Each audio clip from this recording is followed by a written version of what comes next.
Hey, ils sont du Sahara occidental, il faut enterrer ce rêve d'un État. Il est mort-né, ce projet, il est mort-né, il est irréaliste.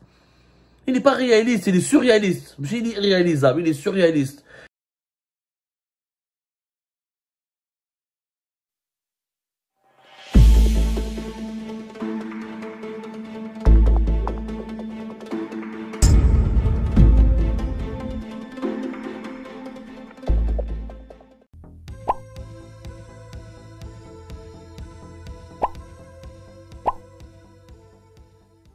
L'agence France Presse et les médias espagnols ont commencé à révéler que l'Algérie va envoyer un ambassadeur à Madrid, qu'un ambassadeur algérien sera prochainement nommé à Madrid et que l'Algérie donc et cette étape, quand un ambassadeur revient dans un pays, ça veut dire que le pays originaire de cet ambassadeur envisage de rétablir ses relations diplomatiques et de normaliser ses relations diplomatiques avec le pays dans lequel il décide d'envoyer son ambassadeur. L'Algérie donc apparemment va mettre fin à 19 mois de brouille et de crise diplomatique avec Madrid.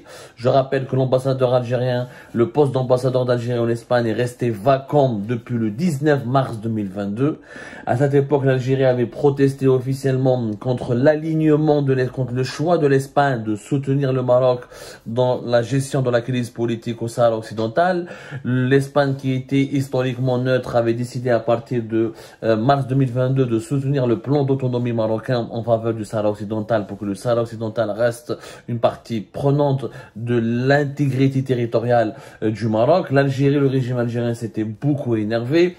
Il avait manifesté son exaspération. 19 mars 2022, l'ambassadeur d'Algérie a été rappelé. Juin 2022, l'Algérie a décidé de geler l'ensemble de ses échanges économiques et commerciaux avec l'Espagne et de réduire ses relations diplomatiques au strict minimum.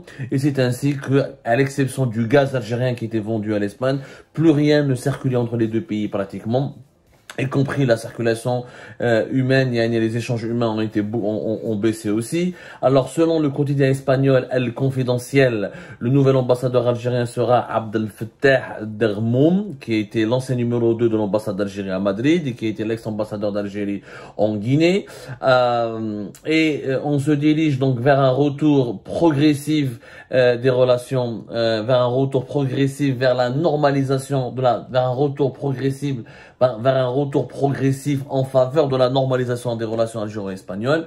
Et je dirais que c'est une crise inutile. Alhamdoulilah, on se dirige vers la fin d'une crise qui a été inutile et totalement, comme le régime algérien, l'Espagne, il a créé un problème idiot.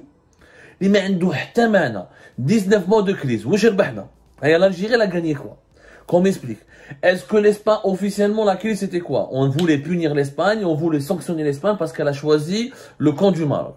Est-ce qu'avec la brutalité, parce qu'on était dans un processus de rupture des relations diplomatiques, l'ambassadeur, il a quitté le pays, les relations économiques étaient gelées, les échanges entre les deux États étaient réduits à leur strict minimum. Est-ce qu'avec cette manière brutale et excessive et très dure, est-ce qu'on a convaincu l'Espagne de s'éloigner du Maroc? Pas du tout. On a déjà fait plusieurs émissions là-dessus. Les émissions d'Algérie Pat, la méthode de l'Algérie ne va que regardez l'émission que nous avions faite le 24 mai 2023. Le 24 mai 2023, j'avais expliqué, j'avais fait une émission pour dire comment le régime de Boun a fait le jeu du Maroc à travers le boycott économique contre l'Espagne. J'avais expliqué avec des chiffres à l'appui que la manière brutale et le fait que l'Algérie a décidé de bouder, de boycotter et de rejeter l'Espagne parce qu'elle a soutenu le Maroc, ça a arrangé encore davantage les intérêts du Marocain. Puisque les Marocains ont renforcé leurs relations économiques avec l'Espagne. Alors effectivement, quand on prend les chiffres, en perdant le marché algérien, les Espagnols se sont renforcés dans le marché marocain. Alors, effectivement, quand on prend les chiffres disent quoi? Que les échanges économiques entre l'Algérie et l'Espagne ont été réduits de moitié. L'Espagne, comme les chiffres, ont été réduits de moitié en 2022, presque 50%. Voilà, l'Espagne, les importations espagnoles, les importations algériennes depuis l'Espagne ont baissé de 49,41% en 2022. Et l'Espagne, qui était parmi les 4-5 pays fournisseurs de l'Algérie, a dégringolé jusqu'à la 10e place. Ceci dit, les exportations de l'Algérie vers l'Espagne n'ont pas du tout souffert de la crise diplomatique entre l'Algérie et l'Espagne. Pourquoi? Parce que les exportations algériennes ont augmenté de plus de 57%. Et nous avons gagné presque plus de 8 milliards d'euros avec l'Espagne. Pourquoi? Parce que les prix du gaz ont été triplés en 2022. Nous exportons essentiellement du gaz vers l'Espagne et le Medgaz, le pipeline, le gazoduc Medgaz a fonctionné à plein régime et nous avons exporté beaucoup de gaz. Donc il n'y a pas eu de problème. Donc l'Espagne n'a pas perdu. Elle a gagné le gaz algérien. Et elle a perdu des marchés. Les entreprises espagnoles ne pouvaient plus effectivement exporter vers l'Algérie. Et c'est vrai qu'il y a eu des chiffres, voilà. Il y a eu des chiffres, par exemple, on parle de 630 millions d'euros de pertes entre juin et octobre 2022 pour les entreprises espagnoles. C'est vrai, c'est une perte qui est importante, mais ce n'est pas une perte vitale. Le régime algérien a pensé qu'il pouvait faire du chantage à l'Espagne. L'Espagne fait partie des 10 pays les plus riches du monde. L'Espagne fait partie des 10 économies les plus puissantes du monde. Elle ne peut, vous pensez elle dépend de l'Algérie? Elle ne dépend pas de l'Algérie. L'Espagne, elle n'a pas besoin que de l'Algérie. Il y a pas mal de pays à travers le monde. Ce qu'elle a perdu avec l'Algérie, elle pourrait le compenser ailleurs. Et elle a compensé avec le Maroc. Les exportations espagnoles vers le Maroc ont augmenté de plus de 23% en 2022. C'est-à-dire que les Marocains ont été intelligents. Gal, vous vous êtes disputés avec les Algériens à cause de nous. Venez chez nous. Ne faites plus des affaires avec les Algériens. Faites des affaires avec nous. Et ça, je l'avais dit au 24 mai. Le 24 mai 2023, je l'ai dit. Autant comme je vous. Les exportations depuis l'Espagne vers l'Algérie ont chuté de 87% entre juin 2022 et mars 2023. Alors que, attendez, l'Espagne a exporté vers le Maroc pour une valeur, alors qu'elle a réalisé une hausse de 23,7% en 2022 par rapport à 2021. Donc, alors, les pertes, l'Espagne, attendez, je vous donne des chiffres très précis. Jusqu'au mois de mars 2023, l'Espagne a exporté vers l'Algérie pour une valeur de 206,4 millions d'euros, contre près de 1,58 milliard d'euros à la même période de l'année 2022. Mais les exportations espagnoles vers l'Algérie ont baissé de 1,3 milliard d'euros au début de l'année 2023. Mais l'Espagne a exporté vers le Maroc pour plus de 11,4 milliards d'euros. Donc, les Espagnols en Algérie, ils les ont récupérés au Maroc. Il n'y a pas eu d'impact. Est-ce que l'Algérie a pu faire plier l'Espagne? Bien sûr que non. Tu ne peux pas, quand tu es un pays toi-même sous-développé, tu ne peux pas faire plier une puissance économique. Le régime te bonne à penser que les Espagnols vont venir, vont demander pardon au régime algérien, vont leur dire écoutez, on s'excuse, on va s'éloigner du Maroc, on va se rapprocher de vous, on va faire des efforts. Mais ça ne marche pas comme ça. On ne fait pas du chantage à des États. La politique du chantage ne marche pas entre des États. Notamment quand on a affaire à un partenaire commercial et économique important comme l'Espagne. L'Espagne a des relations importantes avec l'Algérie. Les échanges économiques ont toujours été entre 3 et 4 milliards d'euros en temps normal. Avec l'année 2022, avec une augmentation phénoménale des prix du gaz. Mais les Espagnols. Les Espagnols, si tu les avais privés du temps de gaz, là, oui, tu aurais pu les faire plier. On n'aurait jamais pu le faire parce qu'on avait des contrats à long terme et la rupture de ce genre de contrat aurait pu coûter très très cher à l'Algérie. Et l'Algérie ne peut pas se priver de ne pas vendre son gaz parce qu'elle a besoin de cet argent. Parce qu'elle a besoin de l'argent du gaz à travers lequel elle répond à ses propres besoins, elle développe son propre pays, et elle se développe elle-même. Est-ce que vous imaginez que le régime algérien, je ne vends pas du gaz à l'Espagne. C'est vrai qu'on aurait pu trouver d'autres fournisseurs.